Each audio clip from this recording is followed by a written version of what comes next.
All right, guys, welcome back to Thoughtful Theology. As always, I appreciate you being here. Today I'm going to be doing something a little bit different than I've done before, and that is a response/follow-up video to my most recent video that I did on an argument against Calvinism. And the motivation for this is just that the majority of comments in the comment section were just claims and assertions that I was wrong and that I was misrepresenting Calvinism, or that I was misunderstanding Calvinism, or that I was potentially lying about studying Calvinism or having talked to Calvinists about Calvinism. But a consistent theme was that none of these messages provided any sort of justification or reasons to support their claims, which at the end of the day, a claim or assertion without justification or evidence is just an empty, meaningless claim, right? Anybody can do that. Anybody can tell somebody that they're wrong, but unless you can tell them why they're wrong, it's just a moot point. And so this video, I want to give those who disagree with me an opportunity to show me where it is that I've gone wrong, right? Where my argument fails.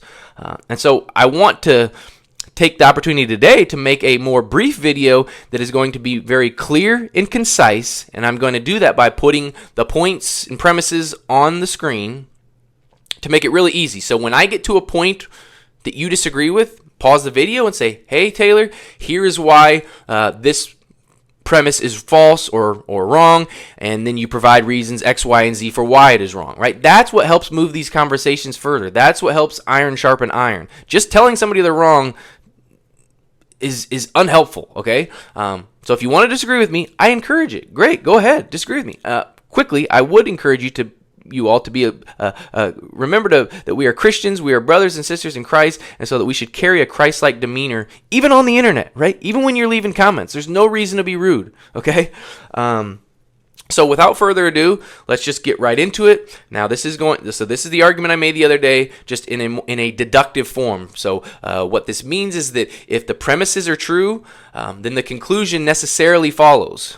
Okay, and so what I suspect is once we get to the conclusion, that's where the problem's going to come for many of you. And so I need you to provide for me why the conclusion doesn't follow from the premises. Not liking the conclusion doesn't make it false or untrue, right? It just means that you don't like it. And the whole point of giving an argument like this is to sort of show that if Calvinism is true and if total inability is true, then this is something that you have to affirm. This is a necessary conclusion of total inability. And if you think that's a bad conclusion, then it's not that you should reject my argument, but you should reject Calvinism.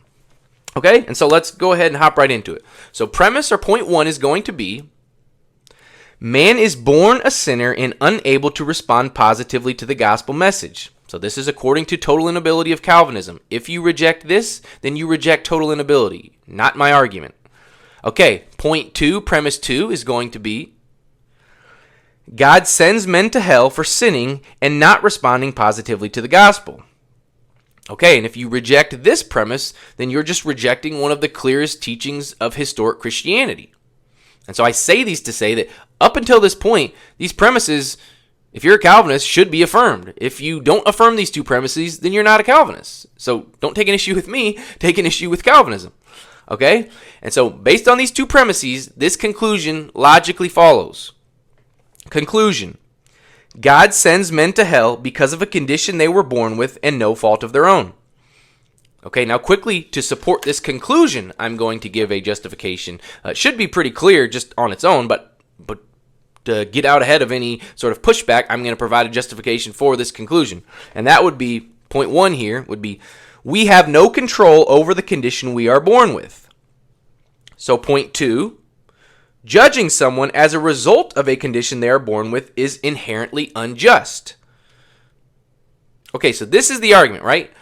That if total inability is true, then that means that God sends men to hell for no fault of their own and rather a condition they are born with.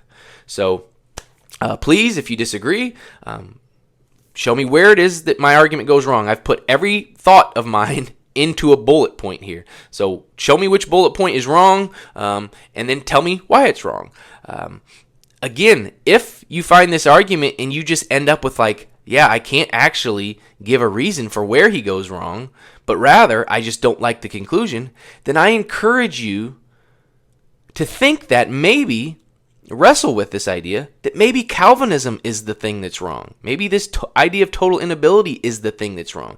And it's not me. Don't attack me for criticizing your theology, but perhaps it's time to think about whether Calvinism actually holds up to scrutiny. If it does, great. I have no problem with you being a Calvinist. I don't care. If you say, well, then why would you make a video like this? Is because I do care for the people that are on the fence and that this has been a stumbling block for. I know Calvinism was a stumbling block for me early in my journey. So these videos are to encourage those who struggle with this idea of Calvinism because it has negative implications, I think, for who God is and distorts his character. And so for those people who struggle with it, I want to show that, hey, Calvinism isn't true. You don't have to affirm Calvinism to be a Christian. And so with that said, we're just going to end the video. Please, again, be kind, be courteous, be Christ-like in your comments. I don't mind disagreement at all. I welcome it, but let's just do better because it helps the conversation move forward. So God bless, and we will see you next time.